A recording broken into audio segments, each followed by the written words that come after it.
Pune pores केसમાં સગીર આરોપીના દાદાની ધરપકડ. પૌત્રને બચાવવા ડ્રાઈવરને ફસાવવાનો પ્લાન ઘડ્યો. 2 દિવસ સુધી બંગલામાં ગોંધી રાખ્યો. પુણે પોલીસની ક્રાઇમ બ્રાન્ચે શનિવારે પોર્સ અકસ્માત કેસમાં સગીર આરોપીના દાદા સુરેન્દ્ર અગ્રવાલની ધરપકડ કરી છે. તેમના પર પરિવારના ડ્રાઈવરને બંધક બનાવવાનો આરોપ છે. આ કેસમાં સગીરના પિતા વિશાલ અગ્રવાલ પણ આરોપી છે.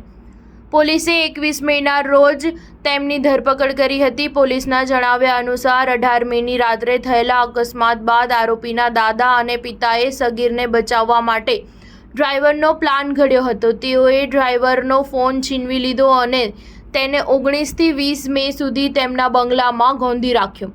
બાદમાં ડ્રાઈવરને તેની પત્નીએ છોડાવ્યો હતો. આરોપી સગીરના દાદા સુરેન્દ્ર અગ્રવાલે 23 મેના રોજ દાવો કર્યો હતો કે ઘટના સમયે તેનો ફેમિલી ડ્રાઈવર કાર ચલાવી રહ્યો હતો. તેમજ આરોપીના પિતા વિશાલે પણ પોલીસને કહ્યું હતું કે કાર તેમનો પુત્ર નહીં પરંતુ અમારા પરિવારનો ડ્રાઈવર ચલાવી રહ્યો હતો.